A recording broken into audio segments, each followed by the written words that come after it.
Hello friends, आज हम आपको बात करेंगे ओबीजी और गायनी के बारे में। ओबीजी और गायनी क्या होता है, क्या हम इसमें क्या क्या पढ़ाई करते हैं, इसके बारे में बात करेंगे।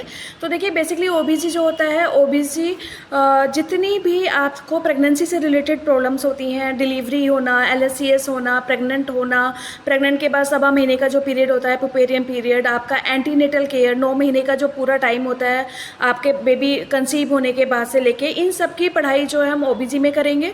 ठीक है, ओबीजी में आपकी इनसे रिलेटेड जितनी भी प्रॉब्लम्स होती हैं और इनसे रिलेटेड जितनी भी बीमारियां होती हैं या डिसऑर्डर होते हैं, जैसे कि आपका एक्लेम्सिया है, ये आपका प्रेगनेंसी में होता है, प्री एक्लेम्सिया है, ये आपका प्रेगनेंसी में होता है। इसके बाद आपका पीपीएच है, तो पीपीएच डिलीवरी के तुरंत बाद होने वाला एक डिसऑर्डर है। आपका पीआईएच है, PIH pregnancy induced hypertension, pregnancy की वजह से जो बीपी हाई हो जाता है। तो ये एनीमिया है, प्रेगनेंसी होने की वजह से एनीमिया हो गया, एक्सेसिव वोमिटिंग हो गया, हाइपर एमेसिस हो गया। ये सारी प्रॉब्लम जो है आपकी ओबीजी में पढ़ी जाती हैं। ओबीजी को हम ऑब्स्टेट्रिकल बोलते हैं, इसकी फुल फॉर्म ऑब्स्टेट्रिकल होगी।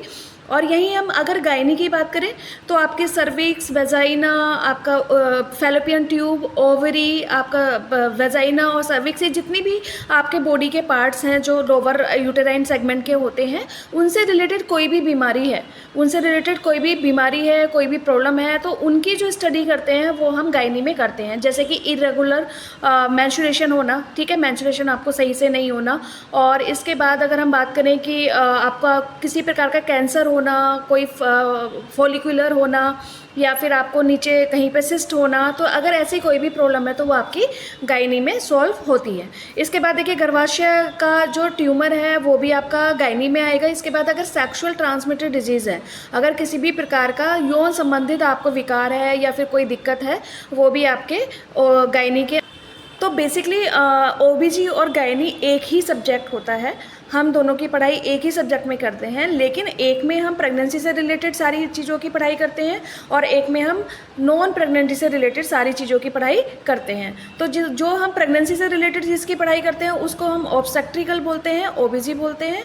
और जिसमें हम नॉन प्रेगनेंट से रिलेटेड स्टडी करते हैं उसे हम गायनी बोलते हैं। तो ओबीजी और गायनी से मिलकर आपका पूरा मिडवाइफरी बना हुआ है, और ओबीजी प्लस गायनी को मिला के हम मिडवाइफरी बोलते हैं।